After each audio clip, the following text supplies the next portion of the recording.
बिस्मिल्लाहिर्रहमानिर्रहीम, अस्सलाम वालेकुम। मैं हूं ईसा नकवी। मंगल 4 अगस्त का आगाज हो गया है। आज ईरान के खिलाफ अमेरिका, इसराइल और उसके इत्तेहादियों की जंग का 158वां दिन है। इस वीडियो में हम बात करेंगे ताज़ा तरीन बैनुल अक़वामी और इलाकाई सूरत हाल के हवाले से। वैसे तो डोनाल्ड ट्रंप एक इंतहाई नाकाबिले भरोसा, नाकाबिले एतमाद और अपने अल्फाज से फिर जाने वाला शख्स है, लेकिन उसने एक फैसला कर लिया और अगर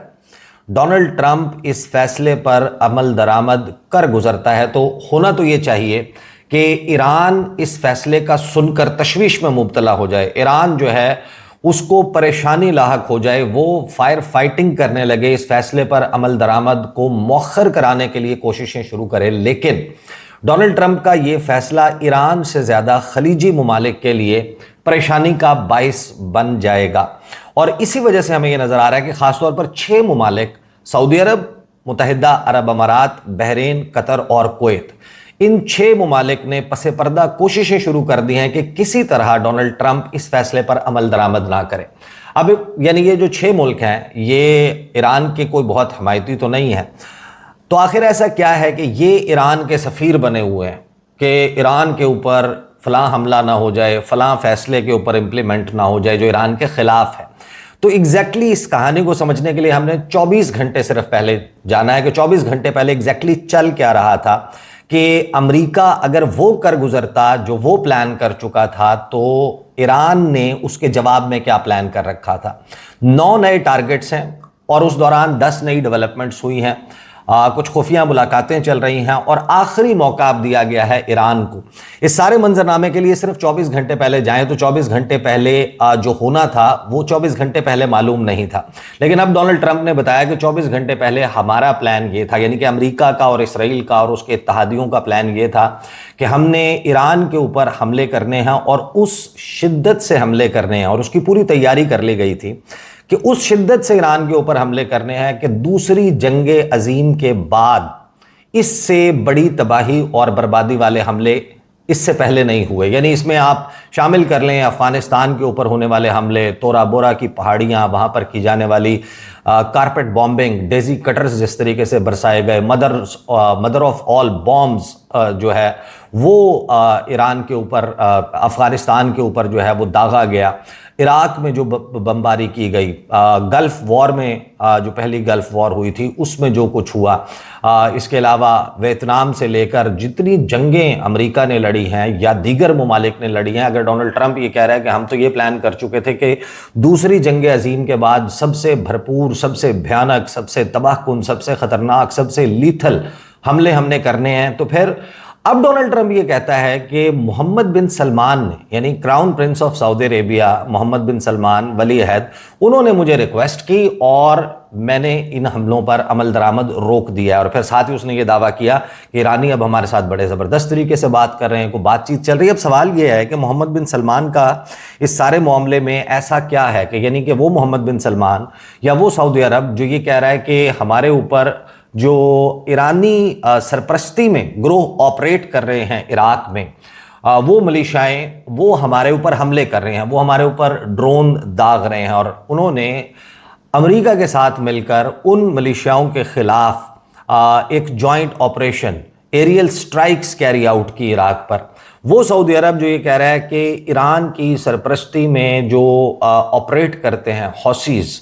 उन्होंने जो हमारी नाकाबंदी का अनाउंसमेंट किया है कि बहीरे अहमर से हम अपने जहाज़ लेकर नहीं गुजर सकते और उनकी तरफ से हमें ख़तरा लाहक है, वो सऊदी अरब या वो मोहम्मद बिन सलमान आखिर क्यों कन्विंस करेंगे डोनाल्ड ट्रंप को। और ये क्यों होता है कि हर मर्तबा जब डोनाल्ड ट्रंप कहता है कि मैं फ़लाँ तारीख़ को एक तहज़ीब का ख़ात्मा कर दूंगा, फ़लाँ तारीख़ को मैं ईरान को इस बर्बादी से दो चार कर दूंगा, फ़लाँ तारीख़ को जो है वो ब्रिजेस का दिन होगा, फ़लाँ तारीख़ को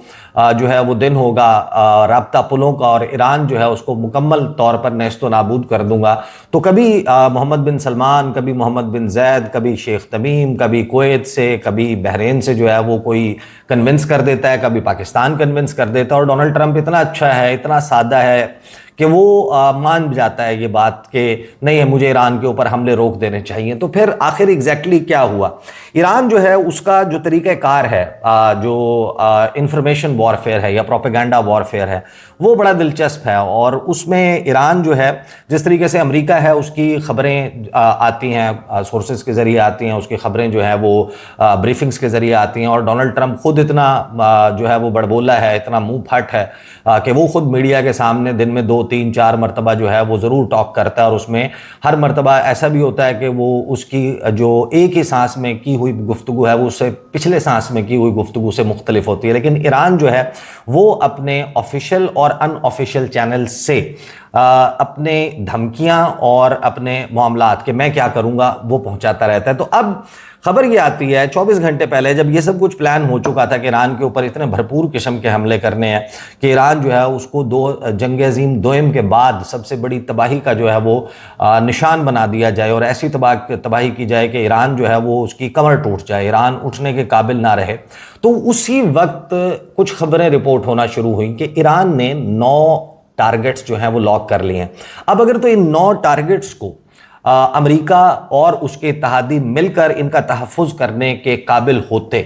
तो जाहिर है कि उनको किसी भी किस्म की तशवीश नहीं होनी चाहिए थी। लेकिन अचानक से कुछ खबरें आती हैं जिसमें कुछ एनर्जी इंफ्रास्ट्रक्चर, कुछ ऑयल फील्ड्स के नाम अनऑफिशियली जो है वो सामने आने लगते हैं। और फिर Anadolu agency, Tasnim news agency basically इसको स्टार्ट करती है कि अनऑफिशियली या फिर एक जो सीनियर ईरानी अहलकार है उसने नाम जाहिर ना करने की शर्त पर बताया कि हमने भरपूर तैयारी कर ली और हम जो है वो एनर्जी इंफ्रास्ट्रक्चर्स को निशाना बनाएंगे, लेकिन वो नाम नहीं लेते। लेकिन फिर कुछ अननेम्ड अकाउंट्स, कुछ ऐसे अकाउंट्स जो प्रॉक्सी अकाउंट तस्वुर होते हैं ईरानियन रजीम के, वहाँ से कुछ नाम सामने आने लगते हैं। और नाम जो सामने आते हैं वो नाम पूरी दुनिया के कान खड़े कर देते हैं कि एग्जैक्टली ईरान जो है अगर ये कर गुजरता है और ईरान के पास जो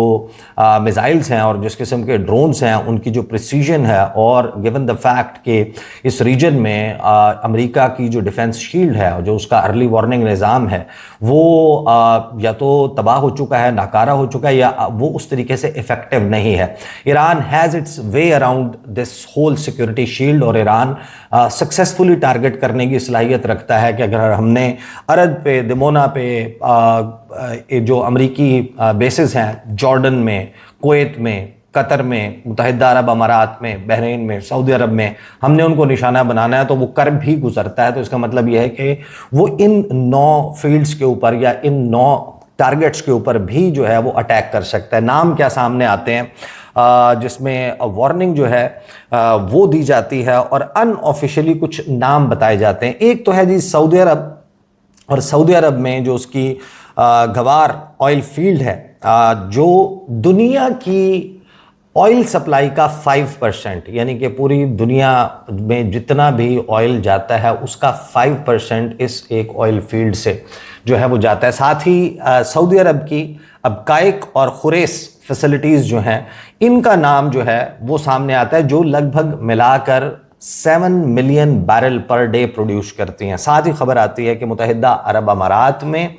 जो ज़कुम ऑयल फील्ड है, रुवैस रिफाइनरी है, ये निशाने पर हैं। कतर की नॉर्थ फील्ड और रास लफान जो हैं वो निशाने पर हैं। रास लफान वही है जिसके बाद कतर जो है उसने पहली मर्तबा एक ओपन पोजीशन ली कि ईरान कई हज़ार साल पुरानी तहजीब है और ईरान को नहीं मिटाया जा सकता, ईरान को ख़त्म नहीं किया जा सकता, नेगोशिएट करना चाहिए। यानी कि वो मुल्क जो अमेरिका के या सेंटकॉम की सबसे बड़ी फॉरवर्ड बेस को होस्ट करता है,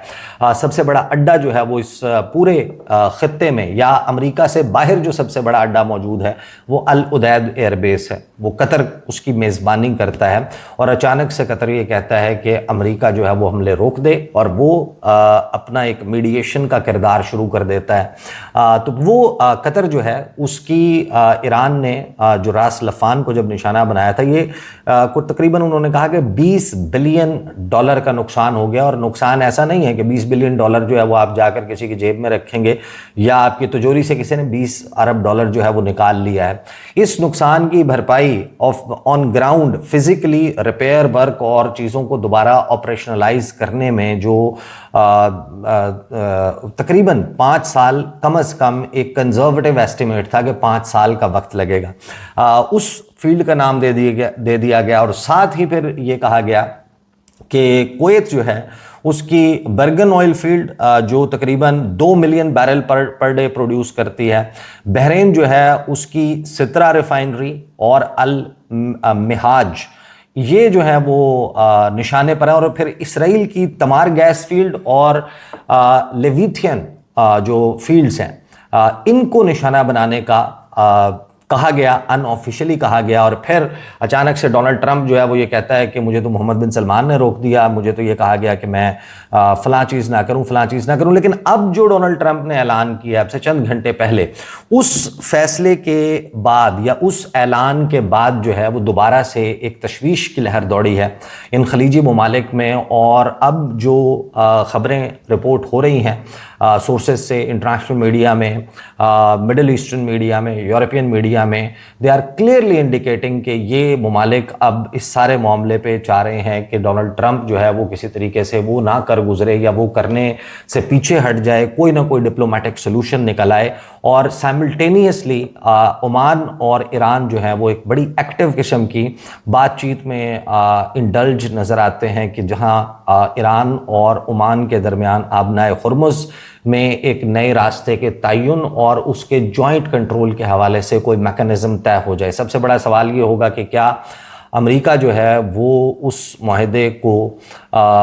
उसका पास करेगा, उसको एक्नॉलेज करेगा, उसको तस्लीम करेगा और अपनी बहरी नाकाबंदी ख़त्म करेगा, या फिर लड़ाई अगले स्टेज में जाएगी। अब डोनाल्ड ट्रंप ने जो धमकी दी है, ये जो फैसला किया है, वो डोनाल्ड ट्रंप ने क्या किया। और फिर अब एक मरतबा उस पिच पर, उस नहज पर डोनाल्ड ट्रंप चला गया जहां पर रिजीम चेंज एक मरतबा पीछे चला गया था। आपको मालूम है कि रिजीम चेंज हमारा ऑब्जेक्टिव नहीं है, डोनाल्ड ट्रंप ने कहा था। लेकिन अब डीकैपिटेशन, अब डीकैपिटेशन क्या होती है कि सर को धड़ से मुकम्मल तरीके से जुदा कर देना, सरकलम कर देना, खात्मा कर देना, डीकैपिटेशन का लफ्ज इस्तेमाल किया डोनाल्ड ट्रंप ने बहुत वक्त के बाद। क्या कहा डोनाल्ड ट्रंप ने, जरा सुन लें। Well, you don't know. I don't know. I think we're going to maybe get something, but I want to give them every last chance before decapitation. Very tough to do what we have planned, still planned. We'll see what happens, but it's a very, very tough thing to do. I think I'm very proud of the fact that I'll give people a chance. This is a big move. To do an attack that big on a country, I'd rather not do it. Now, we've already through lots of large attacks, but they were normal large. Hopefully they'll come to their senses, because what happened cannot have a nuclear weapon. But Donald Trump ने कहा है कि उम्मीद ये है कि ईरानी जो है वो होश में आ जाएंगे, होश के नाखून ले लेंगे, मैं उनको आखिरी मौका दे रहा हूँ, वरना फिर हम डीकैपिटेशन की तरफ जाएंगे। अब ये चीज़ हम इस जंग को अब तक कवर करते हुए तो समझ चुके हैं कि ईरान जो है वो जो एसिमेट्रिक वॉरफेयर में जिस तरीके से उसने आउट कम्पीट किया है अपने मुखालिफिन को, अपने ऊपर हमला आवर कुव्वतों को, उसने ये सब कुछ अचीव किया है अपने जो डिसेंट्रलाइज्ड मोज़ाइक डिफेंस है, स्ट्रेटजी है, जिसके तहत ईरानी फ़ौज जो है उसके पास पहले से दिए हुए ऑर्डर्स मौजूद हैं, सबके पास अपनी सप्लाई चेन्स मौजूद हैं, सबके पास अपना असलहा मौजूद है और सबके पास ऑर्डर्स मौजूद हैं। उनको मरकज़ी सतह से, ईरानी क़यादत से किसी ऑर्डर को रिसीव करने की ज़रूरत नहीं है to retaliate. If that happens कि जहाँ पर डीकैपिटेशन की बात हो रही है, सर धड़ से जुदा करने की बात हो रही है, जहाँ पर ये बात हो रही है कि हम जो है वो ईरान की अब जो नई क़यादत उनके मुताबिक मौजूद है कि हमने टॉप 50 लोग जो हैं उनको एलिमिनेट कर दिया, उनको शहीद कर दिया है, अब ईरान में उन्होंने पहले डोनाल्ड ट्रंप ने कहा कि एक ऐसी क़यादत आ गई है जिसके साथ डील करना आसान है। अब जब उनकी डिकैपिटेशन की बात हो रही है या उनको जो है उनके ख़ात्मे की बात हो रही है, तो इफ़ दैट टाइम कम्स तो ईरानी फ़ौज जो है जिसमें ये 9 टारगेट्स बताए गए हैं, इनकी तरफ हमलावर हो सकती है। इस वजह से अब जो खलीजी ममालिक हैं वो एक वाज़े एफर्ट बिहाइंड द सीन्स रहते हुए करते हुए नज़र आ रहे हैं कि जहाँ पर दे आर ट्राइंग के डोनाल्ड ट्रंप को रोक दिया जाए, किसी तरीके से इससे बाज रखा जाए, ईरान पर दबाव बढ़ाया जाए और ईरान इस सारे मामले में जो है वो किसी ना किसी तरह से कॉम्प्रोमाइज़ कर ले। और ख़बरें हमारे पास सामने जो आ रही हैं इन 9 टारगेट्स के बाद जो 10 बड़ी डेवलपमेंट्स होती हैं, एक तो डोनाल्ड ट्रंप का बयान और फिर उसके एक के बाद एक बयान और उसकी जुज़ियात हैं कि जहाँ पर वो कहता है कि ईरान से मुज़ाकरात जारी हैं। इसके पास ईरान के पास एक अच्छे मुआहदे पर दस्तखत करने का ये आखिरी मौका है, this is the last chance. फिर अमरीकी फ़ौज ये दावा करती है कि ईरान की नाकाबंदी के दौरान 44 तजारती जहाज़ों का रुख मोड़ दिया गया, 2 को नाकारा बना दिया गया। फिर अमरीकी सदर डोनाल्ड ट्रंप जो हैं उन्होंने ईरानी क़यादत पर दोगला होने का इल्ज़ाम लगा दिया। फिर हम ये ख़बर देखते हैं कि ईरानी सदर मसूद पज़ेश्कियान जो अदरवाइज़ कोई बड़ी हार्ड हिटिंग नहीं करते, डिप्लोमेटिक किस्म के बयानात देते हैं, उन्होंने कहा कि हम अपनी सरजमीन के दिफा के लिए भरपूर और पूरी ताकत के साथ मुकाबला करेंगे। और फिर हैरानकुन तौर पर यह ख़बर भी सामने आती है कि जो रीसेंट वेव आई थी अटैक्स की, उससे पहले जो अमेरिका ने, और ये एक बड़ा ही अनयूजुअल किस्म का काम हुआ, ये रूटीन का काम नहीं है कि अमेरिका जो है वो किसी ख़ास मुल्क पर नाम लेकर हमला करने के हवाले से ये तजावीज़ मांगे अपने रिटायर्ड फ़ौजियों से कि आप हमें बताएं कि क्या हिकमत अमली होनी चाहिए, किस तरीक़ेकार से हम जो है वो ईरान पर हमला करें। ये जो रीसेंट वेव आया था इससे पहले ये ख़बर अब आ चुकी है कि ये तजावीज़ जो हैं वो मांगी गई थी। ईरान इसी वक्त के दौरान, इसी 24 घंटे के दौरान ये दावा करता है कि आबनाए हुर्मुज़ में एक और MQ-9 जो रीपर ड्रोन है वो मार गिराया गया। साथ ही हम ये देखते हैं कि ईरानी वजारत ख़ारजा डोनाल्ड ट्रंप ये दावा करता है कि बातचीत हो रही है और उसने ये बताया, अब ये टाइम ज़रूर जहन में रखिएगा, ये बात रीसेंट है लेकिन क्योंकि घड़ी जो है वो थोड़ी सी डिफरेंट है, अमेरिका की घड़ी डिफरेंट है, तो डोनाल्ड ट्रंप ने यह कहा था कि पीर के दिन मुज़ाकरात होंगे और ईरान ने यह कहा है कि हमारे तो अमेरिका के साथ कोई मुज़ाकरात नहीं हो रहे। वाहिद मुल्क जिसके साथ हम इस वक्त मुज़ाकरात कर रहे हैं वो है ओमान, और ओमान के साथ हमारी बातचीत चल रही है। और फिर अमरीकी ऑफिशियल्स, अमरीकी इंतज़ामिया जो है वो डोनाल्ड ट्रंप के इस बयान के बाद ये कंफर्म करती है, CBS न्यूज़ पर मौजूद है, ABC पर मौजूद है, दीगर जो ख़बर रसा इदारे हैं वो ये कह रहे हैं कि अमरीकी इंतज़ामिया भी कह रही है कि कोई नए मुज़ाकरात ईरान के साथ शेड्यूल्ड नहीं है, ना ही कोई नए मुज़ाकरात हो रहे हैं। फिर तेल की कीमतें, once again that's a very important point कि जहाँ पर हम देखते हैं कि जो तेल का मामला है बयानात से उनकी कीमतें कम ज़्यादा होना जो है ये सिलसिला चलता है। और यहीं पर हम देखते हैं कि राब्ता होता है, सऊदी वज़ीर ख़ारजा जो हैं वो ईरानी हम मनसब के साथ अब्बास इराक़ची से शहज़ादा फैसल बिन फ़रहान अल सऊद रब्ता करते हैं और ईरान को मनाने की कोशिश की जा रही है, ईरान के साथ अपने मामलात तय करने की कोशिश की जा रही है। ईरान को ज़ाहिर है कि ये वो कॉल्स नहीं होती, इनकी डिटेल्स उस तरीके से सामने नहीं आती, लेकिन डिप्लोमेटिक चैनल्स को एक्टिव रखते हुए सऊदी अरब जो है वो ख़ित्ते में जारी कशीदगी में कमी के लिए सफारती कोशिशों पर ज़ोर देता है, ईरान से खुद राब्ता करके। सो दे आर ट्राइंग कि हमने अपना पार्ट प्ले कर दिया, आप भी कुछ थोड़ा सा पीछे हट जाएं और मामलात को जो है वो बातचीत के ज़रिए हल करें। तो सऊदी अरेबिया ज़ाहिर है कि उसके स्टेक्स बहुत हाई हैं, उसकी जो पेट्रोलियम एक्सपोर्ट्स हैं जिस पर वो डिपेंडेंट है, सऊदी मईशत में इसके हवाले से ग़ालिबन 2-3 दिन पहले एक वीडियो कर चुका हूँ कि कितनी बड़ी कॉन्ट्रैक्शन हुई है सऊदी इकॉनमी में, और सऊदी इकॉनमी का सुकड़ना, सऊदी मईशत का एक ऐसी मईशत जिसको खलीजी ममालिक में एक बड़े भाई के तौर पर लिया जाता है और सबसे पावरफुल इकॉनमी तस्वुर होती है। जाहिर है कि उनका जितना रकबा है, जितने उनके पास रिसोर्सेज हैं,